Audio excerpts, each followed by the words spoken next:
Bandwidth for all shows on the Aussie Tech Heads network is supplied by Aussie Tech Heads web hosting. For a fast, affordable and reliable Australian server with fantastic support, contact Aussie Tech Heads web hosting at aussietechheads.com.au. Aussie Tech Heads, Australia's best hosting service.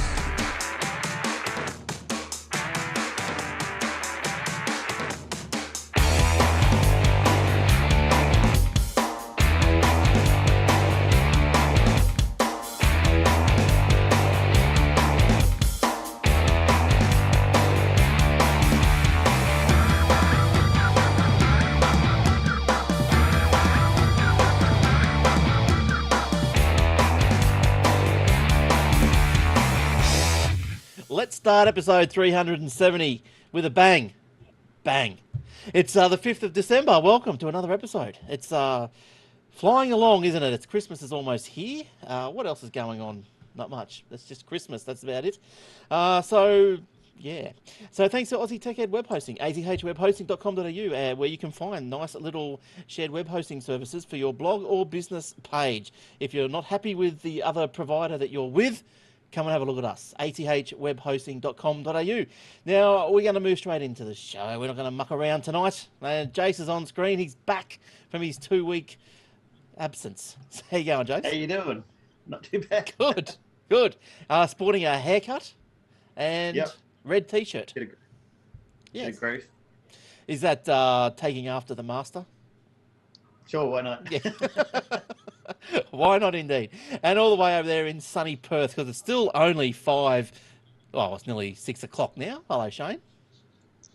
Hello, Glenn. Hey, Warlock. Hey, everyone else. How are we all? Good. Now, what's new with you, Shane? Still plugging along over there, sunny Perth? Yeah, it's not so sunny today. Now it's a little bit kind of muggy and overcast, a bit too tropical for my liking. Oh, well, that's no good. Well, you're not going to get any better up on the Gold Coast. It was pretty warm today, and yeah, that's about it. Pretty warm. No sign of any rain. Bit of a spit, but that was about it. All right. Look, let's start with an email, eh? I got an email from... Who did I get an email from? I got an email from... What's his name? I think it's Jeff. Some dude. Hang on. I didn't even put Wake up, Jeff! I think it's Jeff. I'm sorry, but I think it's Jeff. Hey, guys, check out the latest app. He makes apps for the iOS. How's that? That's What I Drank. Little I Drank. This is his spiel. Just in time for the festive season, keep track of the drinks you have. Oh, that's what I'm after. Take photos and selfies and see them all on one screen. Speaking of selfies, has anyone seen that selfie camera stick that's getting sold off Kogan? Kogan, yeah. If you want to laugh, go and have a look at that. Jumping Kogan selfie camera poll or something. Okay, so back to I Drank. Take photos there, selfies there. All good to keep track of how much money you have spent, and any reviews or feedback would be greatly appreciated. So that's in the iTunes store. Go and have a look at that. He's got a few out. I think I actually bought one a little while ago. He's What I Got. And it's like a little stock keeping inventory app, and it's really handy because once you put your inventory or whatever into it, then if you're on the road or you're out of your car or whatever you may be doing, all you have to do is to deplete one item. You just swipe it. You go down the picture, find it, swipe it, and it just automatically minuses one out. So that's not too bad. And he has got another one in the I series. I just can't remember it off the top of my head. I'm sure it'll be on the iTunes there review. So yeah, good on you. It's always good to see good little ideas like this coming out from good old Aussies. So and I think Warlock is not ashamed to make a little app either, are you, Jace? You make little iOS every now apps. and then. I'm starting to go into miniaturizing. I'm looking for a new future for apps, a new platform. This little fella. Oh, that's right. Yes, that's the smartwatch. Pebble smartwatch. Yes, so you've had that now for a couple of weeks because you haven't been on the show. I've been meaning to ask you about that. Give us a rundown. I love it. Really awesome. You can see one on there at the moment, which is a watch face app called Glance. And it connects to an app that runs on your Android phone, which sends through how many unread messages you've got in your Gmail account, how many SMS messages that are unread, and how many missed phone calls you've had. Nice. And also the current weather and date and time. So you can see the little cloud on there saying cloudy and the temperature as well.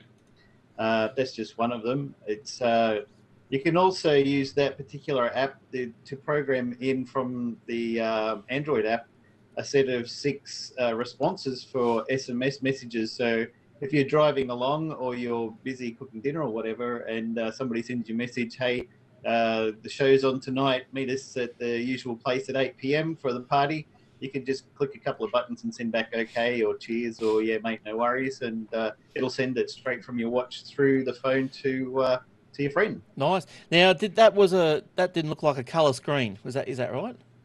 Is that a color? That's right. Yeah, it's monochrome, but that keeps the cost down and also keeps the battery from not going down too quick. There's Samsung made a Galaxy Gear watch, but you have to recharge it about every 10 hours or so. This one you can usually get away with charging it about once a week. Okay, that's pretty good. It just keeps everything going. Yeah, and you can have like 8 different watch faces installed on it, plus applications. So there's another example. It's got digital and analog, and you can set up 2 different time zones on that one. So you can have Sydney time and Melbourne time or something like that, and it'll show them both on there at the same time for you. Right. And how much does that set you back? About $163 Australian. And so you want to start making some apps for the watch, is that right? Yeah, I can do Nice. There's a lot of sample code, so you can get it from GitHub, usual place people keep their sample code, and start modifying that, create your own apps, create little bitmaps and animations. People have got things like, the most popular one is a Domo-kun that chomps the time every minute with his mouth. Right. There's a little Mario that hits his head on the blocks that have got the time in it and changes the time. There's one popular one at the moment on mypebblefaces.com, which is where you can download a lot of these for free. Shoots a little light down from the top, picks up the numbers, shoots them up the top, and then drops down the next number. So it's like a beam me up Scotty type thing. Yeah, right. Yeah, nice. A lot of fun.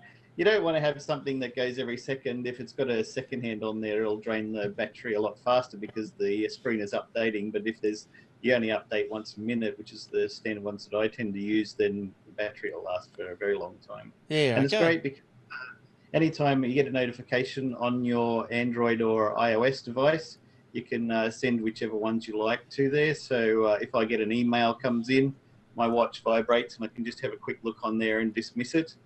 Nice. If I get SMS messages, I can read those. If I get a phone call, I can reject the call from the device, or you can just pick up your phone if you wanted to answer it. And it'll keep a list of recent notifications in case you missed a couple of them. You can go back and go through them. So it's really quite funky. You know, you wonder, is it really worth it? But once you had it for a little while, you end up loving it. Little quirks and fun things like, you know, you're washing the dishes and you don't want to have to take your phone out just because you've got a message, or if you're driving along and you don't want to be looking at your phone. I just saw something in the news today that New South Wales police are cracking down on people who have got their phones and using them in the car. Right. So you can be driving along and your arm will buzz. You just flip your arm over. You can see there's a message from your girlfriend. Click down there to read it and then delete, and you're still going. And you don't even have to stop the car if it's just make sure you bring the milk. Yeah, so you mentioned about doing the washing up. Are they waterproof? Yes, to 5 atmospheres. What the hell does that mean? People go take it. Atmospheric pressure is how deep you can go. Right. And not really, really deep, but a lot of people take it for a daily swim. They take it in the shower, right. You know, whatever that kind of thing. You don't want to go from extreme hot to extreme cold because, like anything else, it's going to cause a problem. Yeah. But I'm not going to take it swimming or in the shower because I never do that with my watches. But it just says it's nice to know that if you're out and about and it starts pouring down rain, you're not going to have to try and whip it off and shove it in your pocket or try and cover it up so it doesn't get wet because it's not going to matter. Yeah, Besides, it has a proprietary charger, which you can see the connection at the side there, and it snaps on like the MacBook Pro charger with magnet. Oh, nice. So the reason they do that, not because they want to sell lots of chargers and not let you use a standard Android one, sure. But because they need to make it waterproof. So if you had one of those where you could poke it in there, then water will get stuck in there. Yep. This one has just got the contacts on the outside, so water doesn't get into it. Interesting. Well, we look forward to your first app, Jace. and Yeah. see what it does. I'll Good show it stuff. to you once it's done. You'll see it live here first. World premiere. Exclusive, Oh, exclusive. we need some of those. You know, got to boost the rating somehow. We need some world premieres. I'll send you that little square of red carpet to stand on while you do it.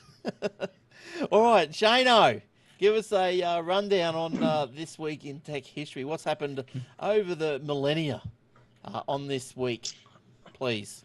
I will. Let me just scroll back up to the top. Right, the ones that will interest us are on December 3, 1994, the PlayStation game console went on sale in Japan. 1994. Yeah, so Yeah, it's that long ago. 20 years ago. My goodness, 20 years ago.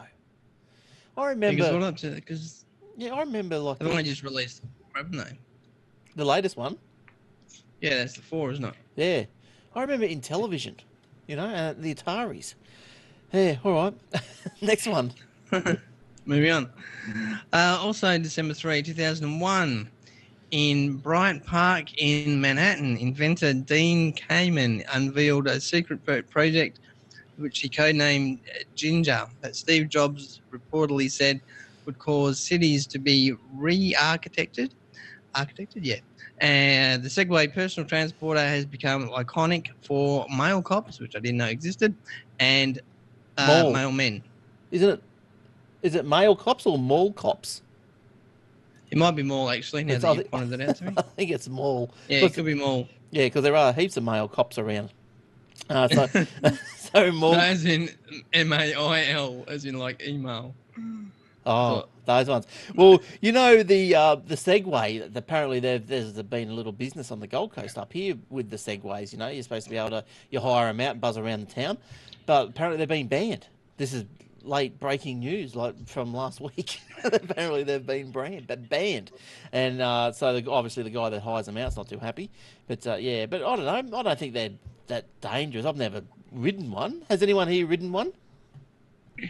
No, I can't even balance on 2 feet, let alone on one of them. Yeah, but I don't They think have tours on the Central Coast, like tours across, land and through the bush, but nothing on the roads.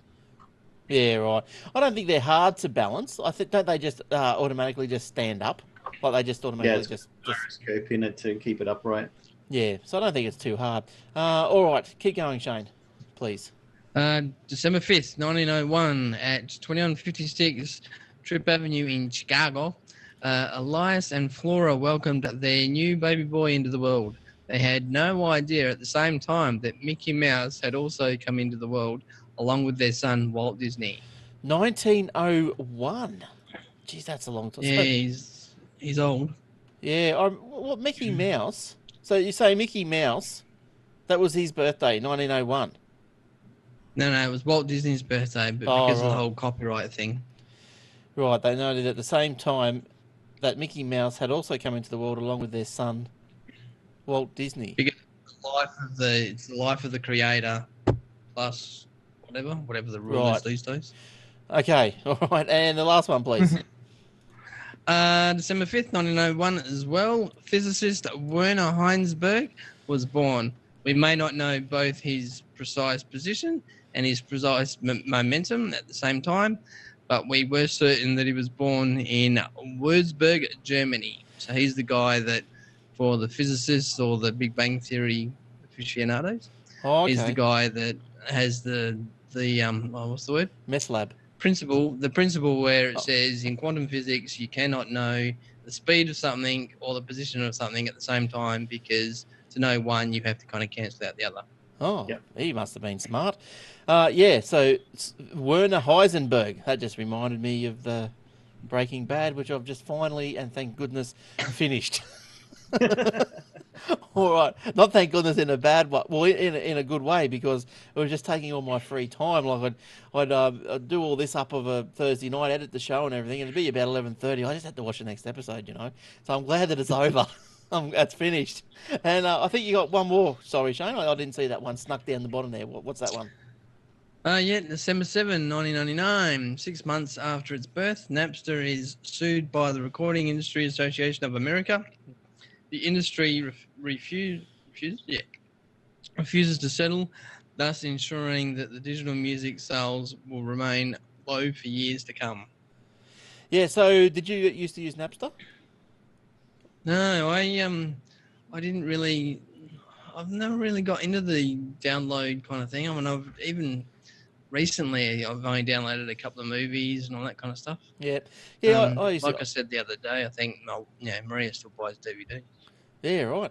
Yeah, I never used. I mean, I use Napster. I'm not a big music person, but yeah, I remember using it. Jace, you used it? Yeah, I used Napster, of course. It was a lot of fun, and you could message people in that one. I remember seeing a funny thing on the internet where this guy was downloading a copy of a file through Napster from another guy, and then when it finished, the guy he downloaded it from was downloading it back from him again. It's like, what's going on? He said, I'm getting my damn file back. Right. All right. Well, look, speaking of music, that's probably a good way to go into my first story when I can find it, because I do remember having a story about music, and it was all about music and Spotify. So a couple of nice little... Where is it? Here we go. Spotify reveals artists earn 0.007 cents per stream. So that's not a lot of money in anyone's language. The company said it paid an average of 0.7 cents per play, according to figures. So it's just a tickle under a cent for every time it's played, according to figures on this new website. Explaining its business model, Spotify said it paid more than $1 billion US in royalties since its launch in 2008. Spotify said it has kept just 30% of the money from the subscriptions to its premium service and advertising. So therefore, you would be imagining that the 70% has gone back to the people that actually make the whole project go, the artists. Using a series of charts, the Spotify website has illustrated how much a niche indie album could earn, which is $3,300 per month, compared to a breakthrough indie album, $76,000 per month, a Spotify top 10 album, $145,000 a month, and what it calls a global hit album, $425,000 a month in royalties. Currently, with 6 million subscribers worldwide, Spotify said several artists were paid more than $3 million in 2013. Earlier this year, Radiohead singer Thorne York pulled material from the site in protest of how much its artists get paid. So there you go. There's a roundup on Spotify. If you use Spotify, now you know how much it costs each song, or how much not how much it costs, but if each stream is costing 0.7 cent, then that relates to... There's probably millions of streams going around at the time, so not sure how much money they would be getting. Yeah. Another music discovery site just closed down this week, turntable.fm. Oh, okay. Never heard of it. Never will. Yeah. Never will. No, it's finished. And look, speaking of Will, I'll give you an update of what's going on with Will. I meant to at the top of the show, but he just reminded me. Look, his internet's still not working. He has Optus cable, which didn't work. So then he thought he'd hook up with Sprintel ADSL, but that didn't work. So he's got rid of the ADSL and he's just limping along back with the Optus cable. So that's his story. So when he gets his internet sorted, we'll have him back. That's all I had to say about that. So what area does he live in? Ipswich, west of Brisbane, sort of thing. Scratch that off the list. Yeah, put that one off the list. But hey, well, while you're for those that don't know, Shane, he's thinking of maybe moving a locale. But look, I'd say you'd want to take this opportunity, wouldn't you, to make sure you moved into an NBN-ready area. That could be a good attraction for an area for you. There's not too many. Usually housing estates are all set up for that already. Penrith, here I come. Yes. Yes. Oh, no, you want to find somewhere... We got one in the next suburb, housing estate. You have? NBN. That's an early segue into your other podcast, wasn't it? All right. Jace, What have you got for us this week? Sydney has finally switched off analog television. Oh. Analog television signals have been switched off in Sydney and surrounding areas, with the digital-only reception taking over. The permanent switch took place at 9 a.m. on Tuesday. The switchover is Australia's largest to date, with more than 1.7 million households involved, bringing the national tally of switched homes to more than 8.7 million nationwide. Federal government's digital switchover task force says there are only 2 regions left to change. On December 10, Melbourne and remote and central Australia, including areas of the Northern Territory outside of the Darwin switchover region, will complete Australia's switch to digital-only TV. People who have not converted to the option of switching to digital TV or attaching a digital set-top box or digital recorder to their analog TV will have this. They won't have much. They won't have much. They'll be having a lot of snow. If you like snow, yeah, you might like snow. Yeah, it'd be like snow. What's going to happen on the analog channel? Who knows? But I think we had some stats last week or the other week. There's still, quite a few of these. Not quite a few, but there's a small amount of analog TV still out there. I just have a bit of a laugh to myself every time I see one in someone's house. Yeah, I mean, places like the US, they're looking at putting internet through where the analog used to be, once the frequency are freed up, and also white space between other channels too. So yeah, wasn't Google thinking about buying up some of that space? I think they were interested in that bandwidth there. So I think Microsoft were looking at it as well, doing tests in the US. Oh, right. So that space will be it's forgotten but not gone. Yeah. All right. What's your name? Shane. Hello. Hello. How you going? What stories have you got for us this week? Good to meet everyone for the first time tonight. And can I get your photos up in time? Probably not. All right. What can we do first? We'll do this one. New malware can jump air gaps using inaudible sound. So this is a story where a team of computer scientists have developed a new breed of malware that can leap between devices using inaudible audio signals and then covertly transmit passwords and other sensitive data without a network connection. Using just built-in microphone and speakers, the researchers can transmit passwords and other small quantities of data over, distances of 20 meters. Talking to us, Technica, and it just goes on to kind of go into a bit more detail of how they... and here's a bunch of squiggly lines that represent audio. Yes. Waveforms. That's what they are for those little technophobes and audiophobes. It looks like somebody's biorhythm patterns. Wouldn't be mine. Might have just be... That's right. All right. Look, down in Victoria, lucky you, Microsoft invests in $8 million research centre. The Microsoft Centre will identify new social applications for natural user interface, or NUI technologies. NUI technologies include voice recognition, gesture control, eye recognition, and touch interactivity. Now, look, I think I did have a picture of something to do with that. No, not that exciting. There it is. Researchers at the centre will focus on how best to incorporate these interactive technologies into Microsoft user interfaces. The Microsoft Centre for Social National User Interface Research will be the 14th in the company's network of science labs and the first to concentrate on technologies that may one day help strengthen human bodies. Apparently they've partnered with the Victorian government to make this all happen, and the centre opened today, Thursday, and it is employing 28 people, so that's pretty cool.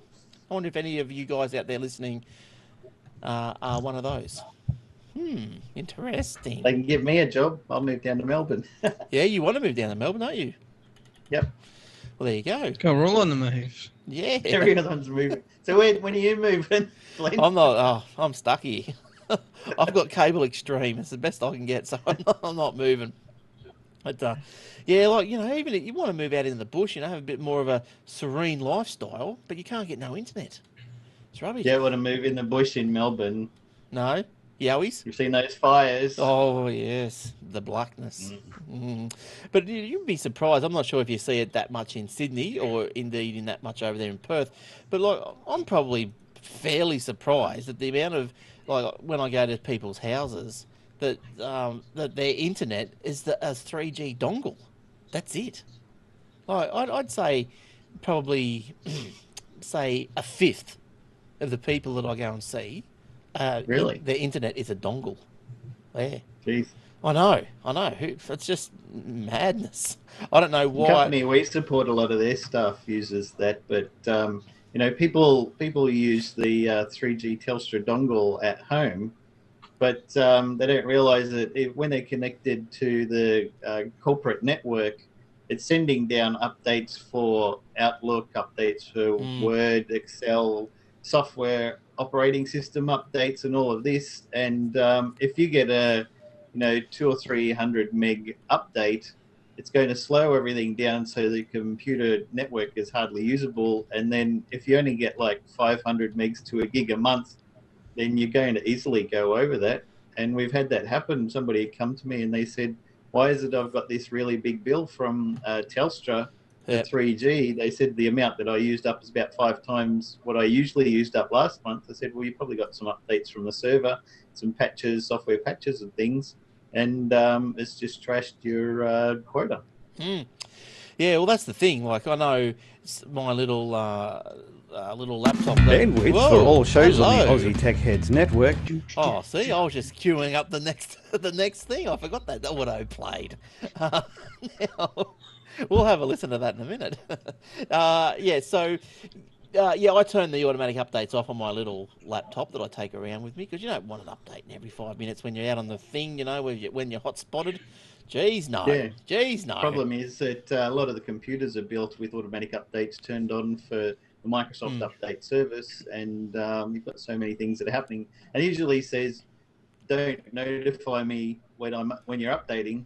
So it happens in the background. Java updates, Adobe updates every 5 minutes because they're so full of holes. Yeah. And once you've got all of that going on, you lost all of your quota. You can't really rely on these technologies still, Mr. Abbott.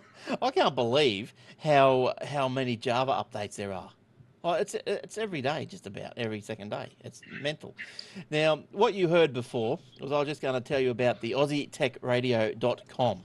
And look, I'll show you a little picture. It works. It does work. It does work. And look, these are the shows that are on the radio. Look at those. For those on the video, you are getting a visual feast of tech shows. There's the Ozdroid podcast, Geeksphere .tv, the iBlind Tech. That's what Garth does with another guy called Cool Blind Tech. You've got LinkedIn. You've got Your Tech Life, the Den when Mark puts his shows out. This show, Aussie Tech Heads, Aussie Mac Zone, and TechWebcast.net, aren't they? Is that right, Jace? TechWebcast.info, that's right. Oh, what a mental blank there. I say it every week and I forgot what it was. All right, so if you want to, it's a shoutcast little system. So if you want a tech show broadcast to your phone or mobile device, it's AussieTechRadio.com, or get a shoutcast app and search for Aussie Tech Heads. It's cool. Tune in and tune up. All right, whose turn is it? Is it... Well, speaking of the Victoria, as you were before, that deal they were doing with the Victorian government, big holes discovered in Victorian government cyber security. Ooh. The Victorian government's IT systems are woefully underprepared for a cyber attack, and the state does not have the procedures in place to detect and respond to one, the Victorian Auditor General has found. Auditor General John Doyle said a concerted attack on multiple agency ICT systems had a potential to be catastrophic, and the state additionally had no central mechanism to collect reports on such an attack. Overall, there's a low level of awareness on how an agency's ICT system is likely to perform if subjected to a cyber attack. The report discovered that alongside Western Australia, Shane, the Victorian state government accounts for the highest rate of cybersecurity incidents among Australians' jurisdictions. Mexicans. In 2012, I've been off work Victorian lately, agencies so I've been bored. experienced 26 serious cyber threat incidents, only half of which were reported to the Australian Signals Directorate's Cybersecurity Operations Centre. One agency audited 70% of all staff had a privileged level of access to critical systems, which they held on a permanent basis. In a number of cases across the government, the report said passwords guarding administrative access were simple and easy to guess. During penetration testing commissioned by the Auditor General's Office, testers were able to locate unprotected lists of passwords, which they then used to gain privileged access to secure systems, including account held on behalf of one agency with an open future. So things aren't looking too good down there in Victoria. Dun dun dun. Don't give them your credit card number, will ya? For goodness sake. Not the government. Can't trust them. No. So that's no good. What's going on with all these security breaches? Like Adobe, I know I saw had another one. Is that their second one? Like big security breach with passwords and stuff? I'm pretty sure. I know Facebook and Twitter and Yahoo and Google had a problem as well, if you wanted me to go into that story. Oh, have you got that one? Yep. Yeah, right. Security experts have uncovered a trove of some 2 million stolen passwords to websites, including Facebook, Google, Twitter, and Yahoo, from internet users across the globe. Researchers with Trustwave Spider Labs said they discovered the credentials while investigating a server in the Netherlands that cybercriminals used to control a massive network of compromised computers known as the Pony Botnet. Oh. The company told Reuters on Wednesday that it has reported its findings to the largest of more than 90,000 websites and internet service providers whose customer credentials it had found on the server. Data includes more than 326,000 Facebook accounts, 60,000 Google accounts, more than 59,000 Yahoo accounts, and nearly 22,000 Twitter accounts, according to Spider Labs. Victims were from the US, Germany, Singapore, and Thailand, among other countries. You ever been hacked? Or any of your accounts ever been hacked? That you know of? No? Shane? I got the password reset email from Adobe, but that was it. Yeah. Oh, did you do it? Reset the password, yeah. Yeah, I didn't. Why would I want to do that? Yeah. I got nothing with them. Well, maybe you're among the most common passwords in yours that they found on this website, including 1, 2, 3, 4, 5, 6. Don't, that's my password. 15,000 accounts. And other commonly used credentials, including password, admin, 1, 2, 3, and then just the number 1. Number 1. What makes it easy? 0000 is the combination to my suitcase. Oh, that's funny. Woolies or Big W, that's the combination to theirs as well. All of theirs. Geez, they're pretty slack, aren't they? They're pretty What's slack. the world coming to? The insecure suitcases are the worst, you know. Oh, to insecure briefs. It's a TSA haven, isn't it? Have you ever been hacked, Shane? That you know of? No, the closest I've come, and I still I haven't reset the password for it yet anyway, but people are more than welcome to my university notes if they really want them. Is my Evernote account. All right.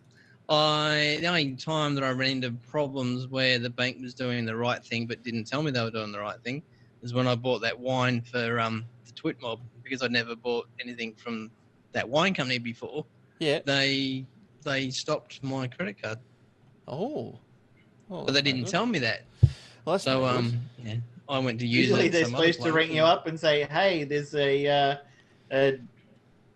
withdrawal coming out of your account for this place. Is that okay?" You go, "Yep," and they go, "Fine," and do it. They should be Just cut you your credit off. card. Yeah. Cut you off. Yeah, they did. Yeah. What a pain! They took him off like a scab. Now, consumer hard drives. Here's one. Consumer hard drives, are they just as reliable as enterprise hard drives? I wonder. Well, let's get Jace's quick thoughts. Jace, have you got just a quick thought before I read the story? I would say probably. I mean, the reliability still has to be pretty strong, and I'd say that it's just easier to make the one kind of drive which is relatively reliable. If they found a few problems, they could release it as consumer. I mean, that's what they used to do with processors. Is if they made back in the Pentium days, if they made 1.8 gigahertz processor and it had some flaws and wouldn't run properly at that speed, but it would run fine at 1.2 gigahertz, and they would just release that same processor as a 1.2 gigahertz processor and still make some money on it. Yes. Yes. Well, look, my experience with hard drives, I suppose, is look, I find them to be very, very reliable. The bigger ones, that is, the desktop machine size, the 3.5 inch ones. Yep. I find them like, you guys probably know yourselves, you've got machines probably dating back to old XP and maybe before. The hard drives still click over. They still go strong. I find that a lot of... Yeah, I give them to Dad. He gets all my old stuff. I find the ones that fail for me more are the laptop drives. I don't know, maybe because they get more moved around and jolted and shunted and stuff like that. I'd say that's sense. Yes, but well, I'll go with this story here because according to data from Backblaze, who are the online storage firm, consumer hard drives don't fail any more often than enterprise grade hardware, despite the price difference. So that's something good to know, isn't it? Backblaze runs most of its storage on consumer grade drives, but also has a selection of enterprise class systems from Dell and EMC. Over 4 years, Backblaze has tracked 14,719 drive years. That's a lot, isn't it? Representing the number of drives it has, multiplied by their lifespan, finding 613 failures, which equates to 4.2%. So that's not too bad. They've got a lot of drives, obviously. 4.2, you call it 4%. We'll round that down. What's 0.2 amongst friends? So 4% of drives fail. That's probably acceptable, I would imagine. That's probably within the realms of acceptability. You'd obviously prefer 0, but anyway, for enterprise-grade drives, Backblaze clocked up 368 drive years with 17 failures, equating that out to 4.6%. So apparently now the difference in drive years is because they've only been using enterprise drives for the last 2 years. So that's why there's not as many hours. But it turns out the consumer drive failure rate does go up after 3 years. So that's why you probably get a 3-year warranty. Bing. Yeah, bing bing. but all three of the first 3 years are pretty good, they reckon. So no data on enterprise drives older than 2 years. Yeah, I said that. Blah blah blah. So engineer Brian Beach, Brian BB says enterprise drives do have one advantage: longer warranties. That's a benefit only if the higher price you pay for the longer warranty is less than what you would expect to pay on replacing the drive. This leads to an obvious conclusion. If you're okay with buying the replacements yourself after the warranty is up, then buy the cheaper consumer drives. So and these days, I mean, when you've got cloud backups galore that come out your wazoo for free, gigs and gigs, Microsoft, SkyDrive, Google, Dropbox, Box.net, there's so many of them that are even free, and they're with these enterprises that you're going to trust, Apple, then you've got no real worry for 4%. I mean, if you've got all of your important documents and such, which is in the cloud and sync there all the time, and your hard drive hits that 4% within 3 years, then you just go out, get another hard drive, put your Windows back on, and away you go again. So that sort of leads me to ask the question, and I've often pondered, at sitting here by myself some days when I'm all alone, I've often pondered, I've got a Windows Home server, and the drives in that, they must be... Well, what's Home Server, the first version? When was that released? 2009? Would that be right? So these drives are over 3 years old. Like, when should you wait until the system says your drive's failing, or should you just replace them at an interval every 5 years? Depends on what kind of system you've got. Have you got any mirroring or RAID or something? Yes, well, or is that just your one place with your data? You might want to think about getting something new in the meantime. Yeah, well, no, it's not my only. I'm a backup freak because I've got backups all over the show, including the cloud, and also redundancy on the server. So look, I'm sure I'm not going to lose anything, but I just don't want any drive to fail because it's just be a pain in the backside, especially with this first Windows Home server to replace one. So as long as it's got built-in redundancy into your NAS, then there's not really too much of a problem. And we got a Synology NAS downstairs that's got 3 terabyte drives, I think, in it. And if one of them fails, it's not a problem because you can hot swap it, so you can pull it out while it's still going, and Oh, I love throw hot that one swap. out, jam another one in, and it'll instantly rebuild everything, and you're back up and mirrored again. So, Yeah. and they're not that much expensive. It's worthwhile if you're going to have a home information, even if it's just your movies that you fell off the back of the internet. And hit your hard drive. Yes, yeah. So it's hard. It's a difficult question, isn't it? Like, but as you said, I'm fully redundant, so I can yeah. I'll just keep No it. comment. Yeah, I'll just keep it there until I get the error one day, and that one day will come, no doubt. All The right. drive prices are just coming down all the time. So if you bought it now, you'd be cheating yourself out. I mean, it might last another couple of years, and you'll have 5 terabyte drives you can whack in for the same price by then. Yeah, well, that's right. Well, what's a 2 terabyte drive now? It's about $100, something Yep. like that. So yeah, cheap as chips. You can already get 4 terabytes, so not too far away. Yeah, and you know, like you're starting to get all the USB 3 devices now. Because I got off the internet a USB 3 toaster. You know, just plugging into USB 3 motherboards and just everything. I just got on eBay one night. And I just went, right, I want a USB 3 toaster, I want a USB 3 hub, I want a USB 3 drive data transfer kit thing. And, you know, I think I spent about $50 and got the whole lot. So it was good. Might as well. Might as well. Put all the USB 2 crap in the car. Use that out on the road where it's nice and slow. Make some money. Whereas USB purchase from eBay is a power plug that's got 4 USB ports in the back that have each got 2.1 amps in them.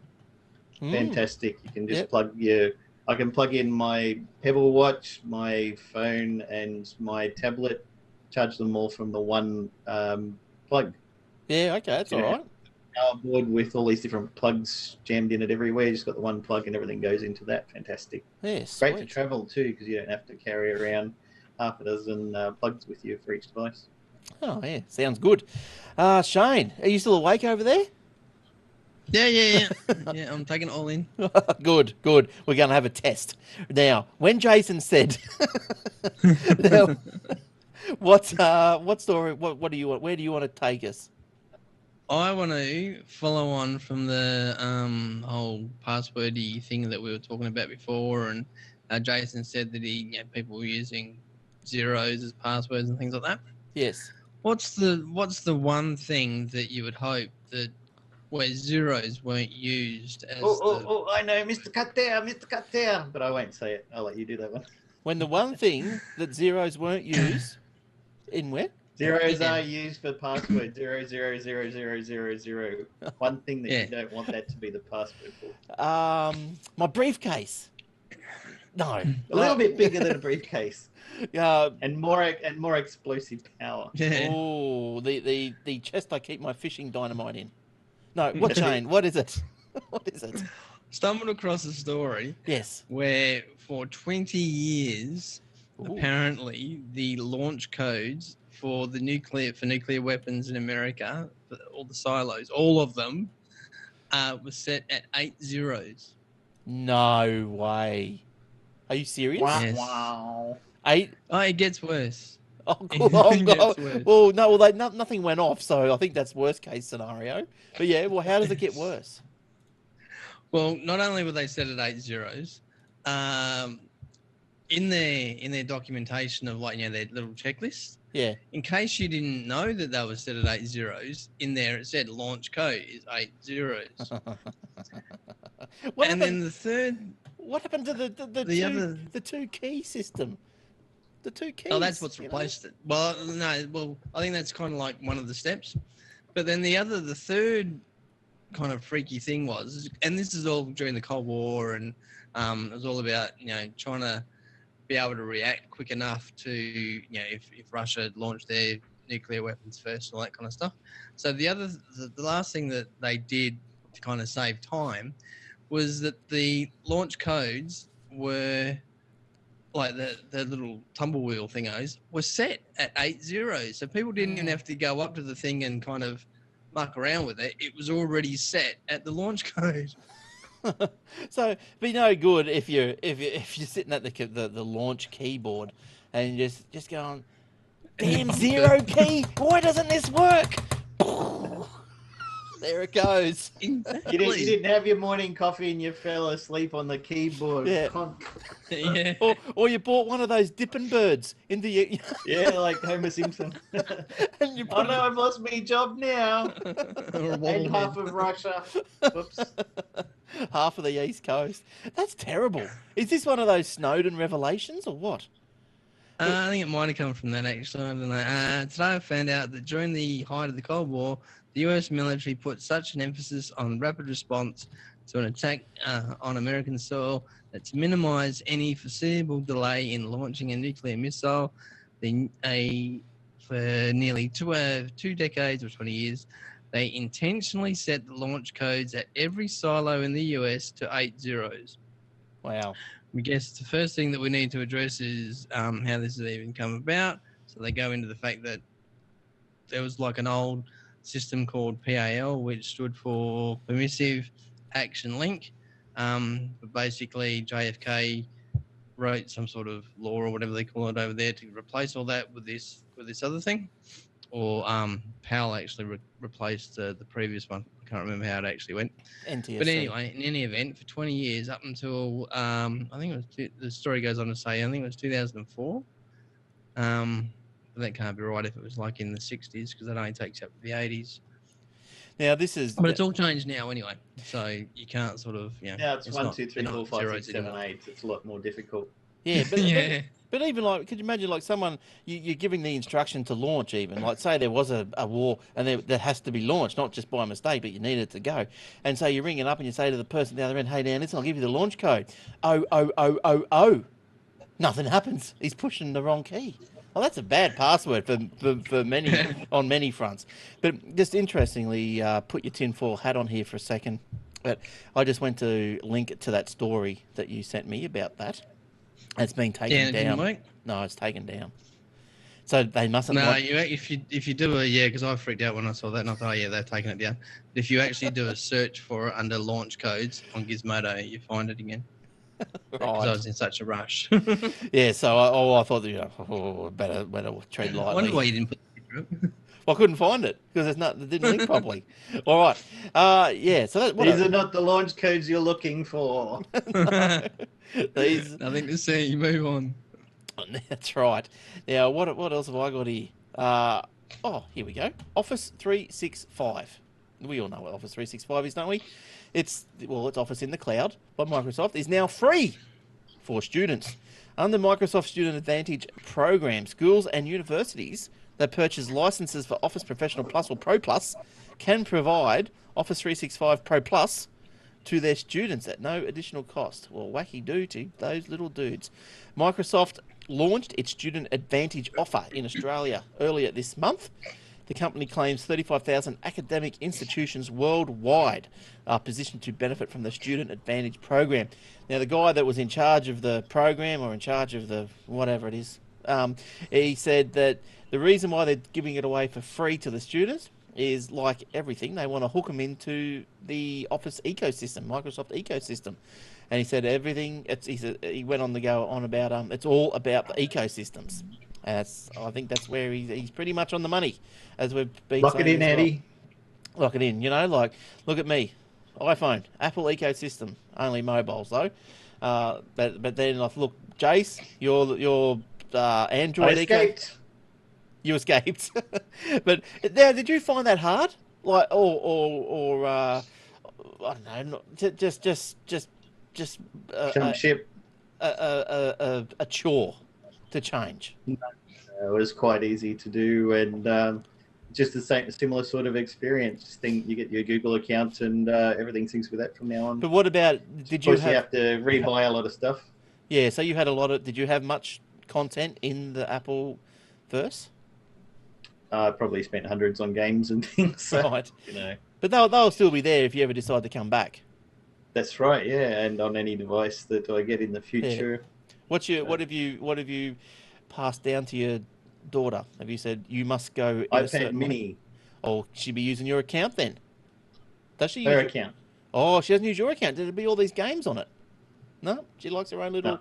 hair salon account? Have you got that hair salon game? And It does have hair salons on it. Yeah, Sally Spa and things like that. yeah, and does she send you emails all the time with a little picture of what she's created? Oh, My look, little pet shop. yeah, all that sort of stuff. Yeah, that's good stuff. All right. Did you have any more stories, Jace? Sure do. Hit me A one. double-sided smartphone goes on sale in Russia. Oh. Russia's first smartphone, a quirky dual-screen device with traditional LCD color display on one side and electronic paper display similar to the Amazon Kindle on the other, began selling in Russia and several other European countries on Wednesday.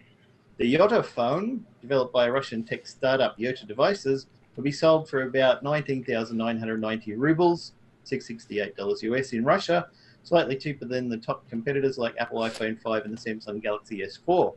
The Russian phone, which uses an Android operating system, is an attempt by a European company to jump into the handset market, largely dominated by US and Asian manufacturers. Nokia, the largest mobile phone maker in Europe, is in the final stages of selling that business to Microsoft for $7.2 billion. Jolla, a smaller Finnish startup founded by former Nokia engineers, has only recently started selling its own handset aimed at a global audience. So what happens with this device is, on one side, it's got a normal LCD, so you can play your usual Android games and things. But if you just want to look at some maps with a relatively still image or read a book and flip over the other side of it, you've got a little black and white e-paper screen there, and you use up only a tiny fraction of your battery power while that's going. Plus, it's a much nicer display for your eyes if for a long time reading. Now you were saying that it's so. Is it the same screen? Is it a dual LCD? Is it LCD on both sides? LCD on one side and e-paper on the other side. Okay, like right. The, So the like my e-paper. people's smartwatch, same sort of thing. All right. So then the e-paper screen must be a bit cheaper. That must. Well, also with those things, it mostly only draws current when the image changes. Right. So Yeah, that's pretty. reading a book, got a lot of text on there. While you're reading it, it's not going to be using up any battery. You turn the page, it uses a tiny spike So of it's just battery, and then it's back to normal again. Yeah. Look, that's they look pretty interesting, don't they? So Yeah, they said the electronic display on the back of the Yota phone will show information, including feeds from Facebook and Twitter, even when the phone is not in use. He said before the Yota phone, this space was useless. well, it'll put the case covers out of action, won't it? It'll get rid of those. Definitely, Out of you could business. have your you could have a Doctor Who screen on the back. That's right. With a changing picture, go through all the different Yes. 12 or 13 doctors or however Oh, many there are don't start that debate. Who knows how many there are? They're just too many. And then when you want to throw in the movie doctor as well, eh? Yep. Yeah, 14. All right. Yeah, not that the TV movie, the movie.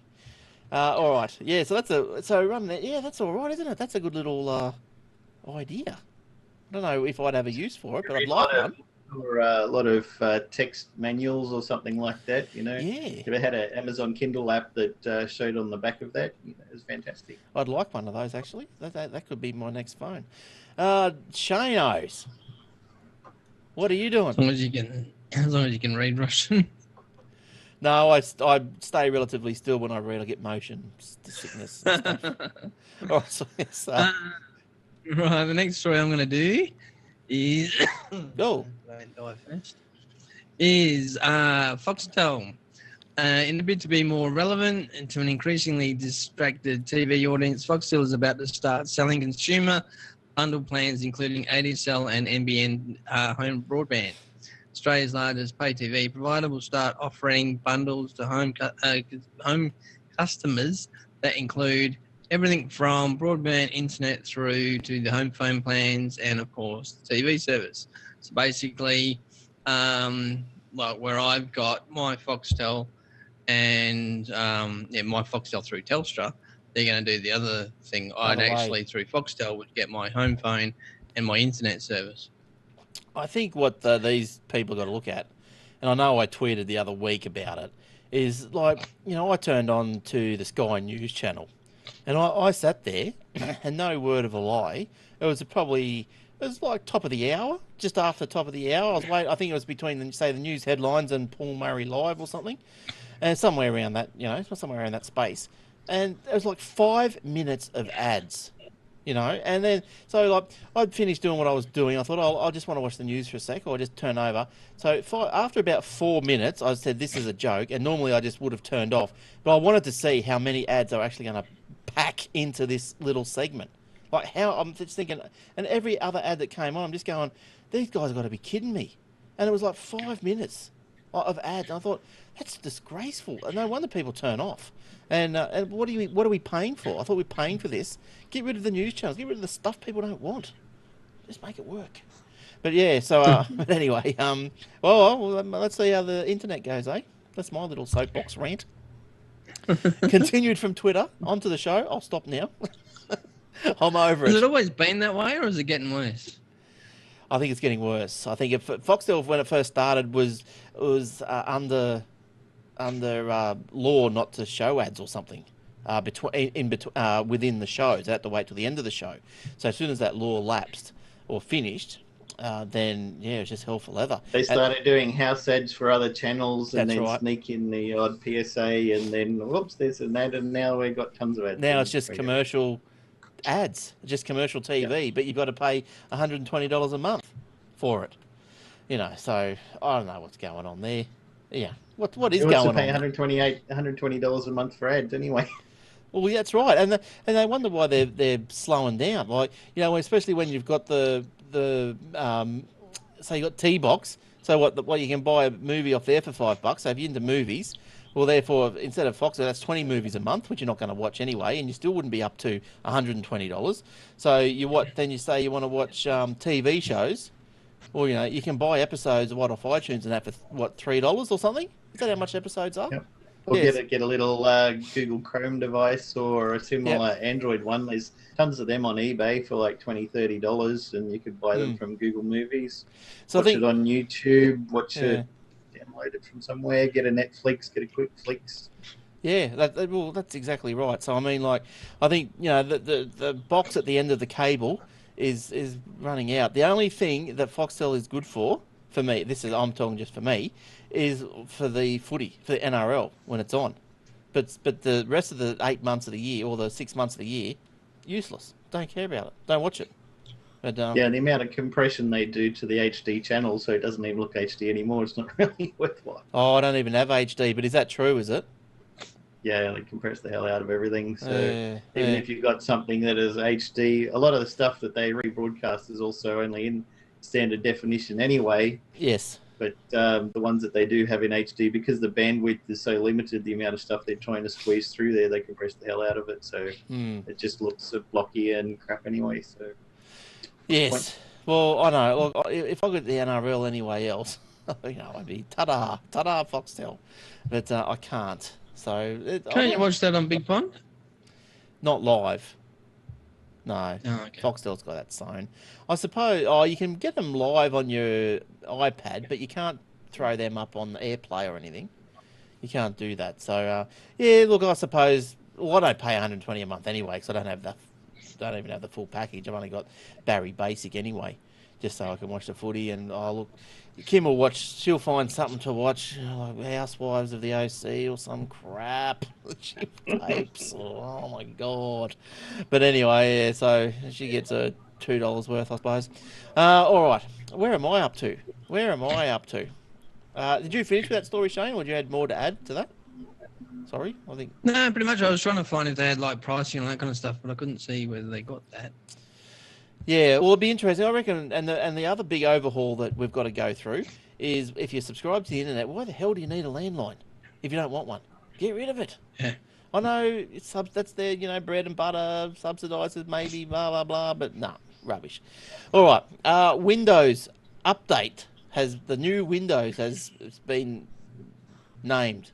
It's been unleashed, unearthed, because it hasn't been officially named, but it's been codenamed Threshold. How's that? Windows Threshold. Coming at 2015. So that's a little while away. But is it going to be any good? We'll see. Microsoft has codenamed the next wave of major Windows releases Threshold and plans to deliver the updates in autumn 2015. That's now about a year and a half. The Threshold codename was used in a recent internal email from the company's operating systems chief, Terry Myerson. So, yeah. What are they going to give us next? I wonder. I can't wait. Can you? Jace, what else have you got for us? Take us back from the threshold, please. On Sunday, 60 Minutes, Jeff Bezos from Amazon dragged Charlie Rose out of his black background studio into the Amazon headquarters to show off Amazon Prime Air. Octocopters, tiny electric drone aircraft that he believes could someday bring packages directly to customers' homes and offices. I know this looks science fiction, Bezos tells a jaw-drop Rose. It's not. It's early. This is still years away. We can do half-hour delivery, and we can carry objects, we think, up to 5 pounds, which covers 86% of the items that we deliver. Bezos says the current generation of test drones have a 10-mile radius from fulfillment center. Given the growing number of Amazon warehouses out there, it would cover quite a substantial portion of some major metro areas. It won't work for everything, he admits. We're not going to carry kayaks or table saws this way. Oh. Unlike most currently operating drones that are remotely piloted by someone on the ground with the monitoring controls, these Amazon copters do the flying themselves. You give them instructions of which GPS coordinates to go to, and they take off and they fly to those GPS coordinates, explains Bezos. The hard part here is putting in all the redundancy, all the reliability, all the systems you need. This thing can't land on somebody's head while they're walking around their neighborhood. That's not good. He admits the project is still years away from becoming a reality. We talked about this a couple of months ago in Australia. For March next year, pending regulatory approval, students will be able to order books from Zoocal via an Android smartphone app and have one of the 6 flirty drones deliver them to their door in Sydney. As the drone arrives, students will be able to track it real time on a Google map. So we're already going to have that kind of thing, and they are going to, Flirty is the company in Australia, they're going to hope to expand the service to other products and locations, even seeing the potential to deliver food and drinks to people and blood to and from blood banks and hospitals in the future. I wouldn't worry about them landing on my head. I'd worry about them falling on my head. What I'd be worried about over in the US, if somebody's got their shotgun out, they might get themselves a free package. Well, that's right. I can't see this taking off. But taking off, very good, very good. I like that one. But they're trying. And so are you. Well, maybe Amazon will land this one, eh? So we'll have to wait and see. He's on fire tonight, folks. Oh, I'm on fire. Microsoft will beef up encryption, fearing NSA surveillance. Now, look, I had to put this one in, although it was an interesting little story, but it also gave me a chance to get another Steve Ballmer rude head. So I'll show you in a second. Microsoft plans to roll out a new encryption and security measure in response to possible national security agency surveillance on the company. What? They're getting spied on? Windows? No definitive evidence has surfaced to prove that the NSA broke into the company's global communication or monitored user actions, but documents leaked by Edward Snowden, he's causing a bit of problems, isn't he? Include reference. He's got people scuttlebutting all around. Include references to Microsoft's Hotmail and Windows Live Messenger. Well, that's not going to get them too far now, is it? Live Messenger. Let's add the bullet. A separate NSA email also mentioned Microsoft Passport. I've heard of it. I've never really used that. Or as a potential target of the surveillance project Muscular. Google, Yahoo, and Twitter already increased their encryption methods following NSA revelations. Now, here is a pitch, my picture of Steve. Oh, we're going to miss Steve, aren't we? We're going to miss him. Yeah. There he is. There you are, Steve. He's holding the NSA logo with his mouth open like something's gonna fly into it. He's gonna eat the logo. Yes. Something on the end of a fishing line might fly into it. All right. He looks like a hungry kind of fellow. He does, doesn't he? Yeah, he's a rich man too. All right, Shane, you got any more stories? I had the Amazon drone thing. Yep. I got a NBN one. It's just basically a leaked report saying that the NBN is going to miss its delivery targets and make less money than the fibre to the home. So basically there's a leaked report saying that the coalition's version of the NBN is going to miss delivery targets and make less money than the Labor's version of the NBN. What's his name? Malcolm Turnbull basically tried to backpedal and deny it, saying it was an early report. Things have changed since then. The advice contained in this report is called the Blue Book. The advice contained in the Blue Book from experts says that the FTN, or fibre to the node, rollout will struggle to complete the first stage of the 25 megabit network deployment by 2016, meaning that the delivery date of 2019 for 50 megabit services will be pushed back. So obviously, it looks like, and I didn't know this, it looks like that they're doing theirs in stages, which I mean makes sense, but it looks like that they're doing it in stages based on speed. So they're doing the slower ones, and then they'll move up to the faster and so on. Yeah, well, it's disappointing for people who are after the NBN, isn't it? Like me. But anyway, look on the bright side. Maybe these little cabinets on the road there that this picture comes from, you can see, isn't that Craig Rucastle? Is that his name? And he's inside a Telstra communications tin on the side of the road. You know, could double as a homeless shelter. So you know, that's a win-win situation. So, Better than a St. Penny's bin. oh, much better. There's a door on it. You'd have to climb out the You flat. can get back out. That's right. Now Google kicks. Oh, what's the time? Geez, let's go. Google kicks CyanogenMod out of the Android store. Now he said this the other week. CyanogenMod in the Android store. Now it's been booted out, and I'll tell you why in a sec. I'll just find the graphic for those on the video, because I know people on the video just don't want to look at me all day long. But there's the graphic. Early this month, the CyanogenMod app was released in the Google store, making it easier for users to replace their existing version of Android. CyanogenMod doesn't include any of the network handset manufacturer customizations that irritate many Android users, or you may also know it as bloatware that comes similar to that comes on a PC when you buy it from the likes of Harvey Norman, Joyce Main, and a few other of those other places. However, the CyanogenMod team claim Google has effectively forced them to withdraw the app as it breaks the company's developer terms. A post on the CyanogenMod blog says Google, advised us to voluntarily remove the application, or they would be forced to remove it administratively. Why wouldn't you just let them do it themselves? Why waste your time? Google's decision doesn't kill the CyanogenMod project. It can still be installed as before, but by following the instructions on the CyanogenMod site. There you go. All right. Jace, do you have any more? Or you're That's just it for me. You're about done? Shane, do you have any more? I don't have any more stories, but I have a thing to contribute to that last story, kind Yes. of. And Josie probably will be able to, chirp in here. I got the HTC One, got the 4.3 upgrade the other day.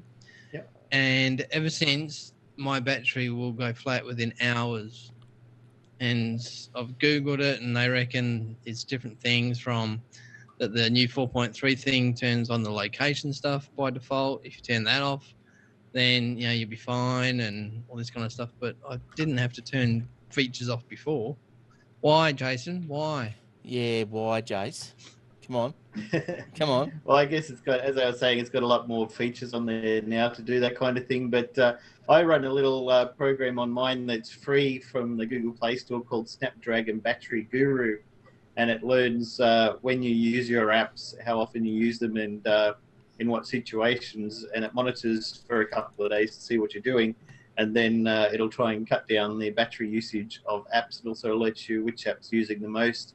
And another thing that I like about it is you can set the apps when they're allowed to refresh their data. So if you only use Facebook in the mornings, the afternoons, you can tell it that Facebook can only refresh the data when you actually open Facebook. Otherwise, it can't access your data at all, which will save you a lot of battery there because it won't be running in the background. You can also set it to periodically update or very minimalistic, hardly update anything at all. So I would recommend getting something like that. It's a free app called Snapdragon Battery Guru. Ooh. But why should I have to change my behaviour just because I've upgraded to a different firmware? Obviously, doesn't that imply that there's something wrong with the firmware if it's going through the battery quicker? I haven't changed how I use the phone. Or something, then I guess probably location services are one of the biggest battery drains, and things like Facebook and other apps like that are going to be watching your location all the time. Yes. I haven't had the same, but my problem is that my phones are always on charge, whether I'm at home or in the office. I've always got them plugged into a charger, so I can't really say if I have the same problem on mine. Yeah, look, I don't. I get about a day out of my. Well, I've got an iPhone. I get about a day out of it. I don't know. Do you have? I think that things that were chewing my battery with my iPhone, I noticed that which I have turned off. Was all these location awareness app things. Well, you turn location awareness off for, say, your banking app. Or you turn your location awareness off for, oh, I don't know, Angry Birds. All this sort of stuff. This stuff that you don't really care where if the phone knows where you are, turn them off because that all accesses the GPS. Yeah, even camera applications. I mean, I downloaded a camera app for my Asus Nexus 7 tablet, and it said this application wants to access your location. I'm like, well, I'm not going to be geotagging on my tablet where I am for photos. I just want to take a few photos. So, no, you can't have access to that and deny it. Yeah, and I think another thing is I turned off search for Wi-Fi networks. So it's not if you were out and about, it's not always continually just searching, trying to grab a network. After why a minor update like that's caused it, I can't really say. I'd have to look into it. Yeah. It shouldn't make that much of a big difference, but if it is something's not going quite right with it. Yeah. All right, and finally, we've had a comment in the lounge from PA. Is it just me, or is everyone in the video short and fat? No. I was always short and fat. I don't think it's just you, PA. No, I don't know. It might be. We're geeks, PA. We're not athletes. That's right. No, look, I think as it streams, the Flash Media Encoder does. Do I look like someone who does sports? Tennis, maybe. How's the cricket going? We got us a few wickets today, but we'll be back. Adelaide Oval looks good, doesn't it? All done up in its nice new grandstands and all that sort of stuff. Yeah, sports stuff. Yeah, but the cricket, I love the cricket. Sitting here on a hot day, air conditioner on, cricket on. What else do you want? What more do you want? And beer. Well, I got one of those Tap Kings. Did you? A nice coolie. Oh, yum yum. But I got a. You've heard of those Tap Kings? No. No? Get out of here. They're everywhere. They're on the, Lionel Richie did them on the ad and everything. Oh, okay. Yeah. Oh, where he's in the fridge. Yeah. Yeah. That's right. You buy a big bottle of beer, and it's a 3.2 litre bottle. It's about like a big bottle of Coke, but it's just full of beer. Yep.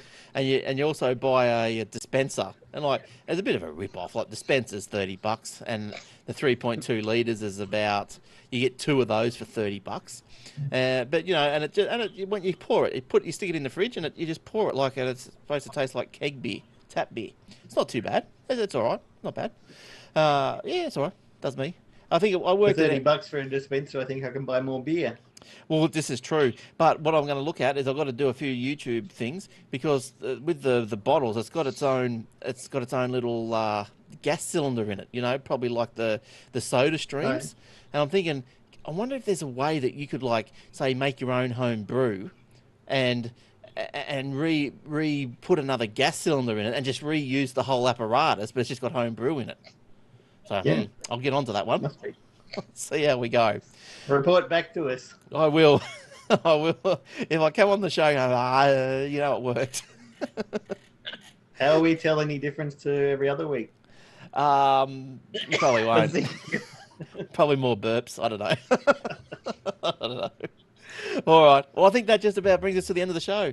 And we have gone over time, so sorry about that. In case you're one of those time clock watching freaks. The more of us, the merrier. Oh, what?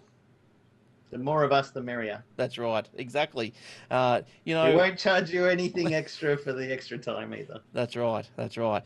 All right. So, yes, that is the end of episode 370. So, thanks for popping in. Thanks for downloading.